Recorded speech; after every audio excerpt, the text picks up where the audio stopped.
a total of 9.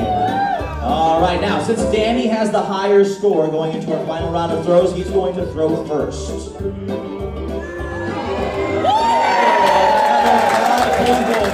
your total up to 14.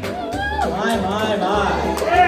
All right, 14 points. Now, Cassie, I'm doing a little math here. All right, you have the 5, you have the 2, that's 7 points. You still have 7 points, just a tie. I'm going for the win. Yo-ho! How are we going to do that? We only have 5 points on our bullseye.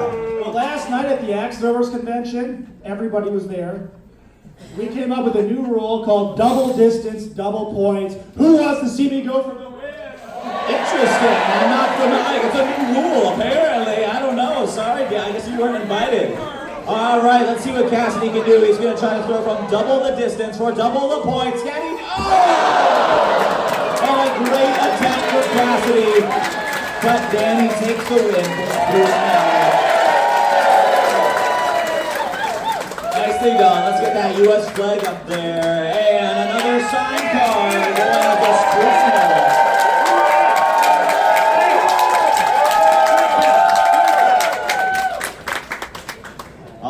Our next event in today's competition is also our first team event. This is the double buck. In this event, our athletes will be working together to saw one complete cookie from their log using their cross-cut saws, otherwise known as the misery whip, for the back pains it would give these guys after a long day's work. Now, while these saws weren't the most fun to use, they were an important innovation out on the forest floor. Now, what's going on over here? You gotta really pull there, Danny. Now, as you saw in our underhand chop, the byproduct of using an axe to fell a tree are these large chunks of wood, which don't seem like a lot, but over time, this would amount to millions of dollars in wasted timber. Whereas our saws produce a fine sawdust, which could be sold and used for other purposes, like breakfast cereal filler, believe it or not. That's right. Make sure you're eating those Wheaties. Now, our saws that we're using today are 6 feet long with 100 razor-sharp teeth known as M-tooth racing blades, specifically designed for timber sports. Now, our athletes have already placed their safety cuts, which will help prevent a slip or a jam, which could cost them time, the competition, or maybe even a finger. We don't want that to happen. Whichever team saws one complete cookie first will win. All right, folks, who's it going to be? Will it be Dawson Creek? Or is it going to be Spruce Mill? We're about to find out. Sawyer's ready. 1, 2, go!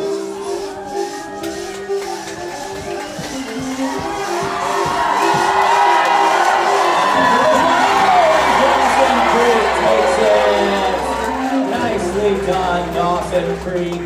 Let's get that Canadian flag up on the board. That looks good up there. All right, off to a great start. And that means Dawson Creek, it is your chance. Who's going to take away that signed prize? All right, now show of hands. How many people here have seen a competitive timber sports show before? Few of you there, yeah, okay. What? Oh, really? You got, oh, you too. All right, surprise, surprise. All right, well, if that's the case, you should be able to recognize our next event. This is the standing block chop, the premier event in timber sports. This event simulates how a lumberjack would fell a tree using an axe. In this event, our athletes will first place their face cuts into their log. They will then move around that log and make their sever cut, separating their log in two and bringing their tree down to the forest floor. Now, this is a dangerous chopping event, so our athletes are wearing special safety equipment. That's chainmail socks and chainmail shin guards. Why don't you boys show off what you're working with there? That's right. If you like what you see here, we do have lumberjack calendars available in the gift shop. I'm just saying, the gift that keeps on giving. Now, these athletes are wearing this special safety equipment to help protect them from a glancing axe. And sometimes on that downward hit, the axe will scoop out of the log, being redirected straight for the shins or the toes, which we want to avoid here at all costs at the Great Alaskan Lumberjack Show. Whoever severs their log in two first will win. All right, chopping against each other in this event, for Spruce Mill is Danny the Dynamite Miner versus Cassidy the Bull Buck Shear of Dawson Creek. All right, choppers ready. 1, 2, go! They are swinging away. These are both very skilled choppers in this event. This should be an interesting matchup. They are both swinging away. And Cassidy starting in center gun, but Danny is close behind. This is and hits him with those power swings. Keep that energy high for our boy. He's still finishing out that.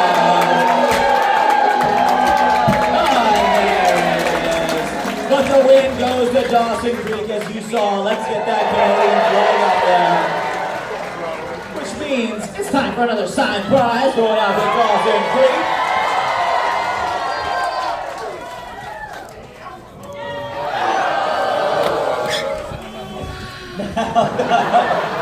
There's always something.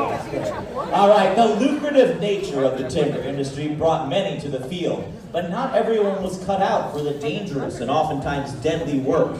That's why it was up to the foreman to test the grit of every man who wanted in on his team. And thus was born the obstacle pole race. You see, working the forest floor required carefully coordinated teamwork, as even the smallest mishap could mean certain death for you or your fellow lumberjacks. Whoa, you didn't tell me about that earlier. Oh, you guys are fine. You signed a waiver. You're fine, all right? Now, take a look at my friend Danny over here, Spruce Mill. He's going to show you all a tool commonly used in forestry known as a peavey. Fine looking peavey. All right, now a peavey would be used to help maneuver those logs along the forest floor and to provide extra leverage when stacking them into pilings. These were just one of the many tools these lumberjacks would use in their 12 to 16-hour workdays. In this event, our athletes will first use those peaveys to bunk their bunk log. They will then run across the mill pond, tagging their partner, who will make their way to their incline log, where they'll grab their chainsaw, run up the incline log, saw one complete cookie from the end, run back down, get rid of the chainsaw, come back down, tag their partner, and make their way across the mill pond with their choker cable, debunking the log and winning the race. In other words, there's a lot going on in this one. That's all I gotta say. So pay close attention. But before we get started, why don't we get those chainsaws warmed up?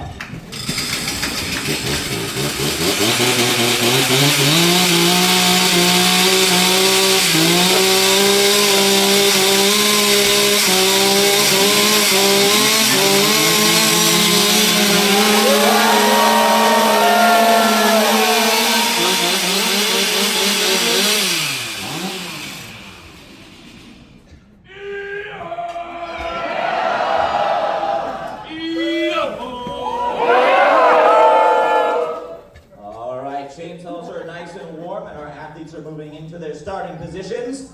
All right, we are tied up, so who's going to take this next win? Will it be Spruce Mill? Or Dawson Creek? Let's find out. Competitors ready. 1, 2, go!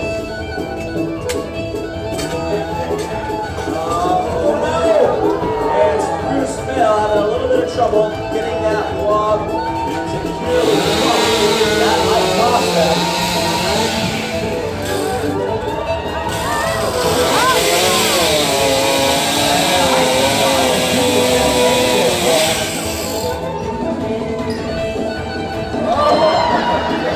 And they take an easy win. All right, there you go. For Spruce Mill over there, but Dawson Creek takes the win. Make some noise. Oh, you guys are getting quite the collection of flags up there. All right, make some noise. Where's my rowdy audience member? Now, after seeing that last race, I don't know about you, but I'm starting to feel a bit of a need for speed. That's right, this next event is all about the speed. This is the hot saw race, otherwise known as the quick draw event in competitive timber sports. Now, being a mild-mannered professor such as myself, I don't use these big, dangerous hot saws. my trusty bullwhip is all the speed I need. That's right. But my friend Caleb and Spencer, they use these saws all the time. All the time. That's right. So, Caleb, why don't you explain for everyone out there, what is it that makes a hot saw a hot saw? We stole them. Now, Caleb is a bit mistaken here. We acquire all these by legal means, all right? Now, steel is the name brand. That might be why you're a bit confused. That's right, we do not steal our chainsaws, however. No, this looks a little different than a regular chainsaw. I see this thing sticking out of it. What's going on here? Well, first we bolted up the cylinder, we tweaked the carburetor, we added this big black expansion chamber to create a whole lot more power, to make it a whole lot faster, a whole lot louder for you folks. Yo-ho! All right, you heard it here, folks. In other words, these saws are super fast and super powered. And with all that power comes a whole lot of noise. So, if you have sensitive hearing, young ones in the audience,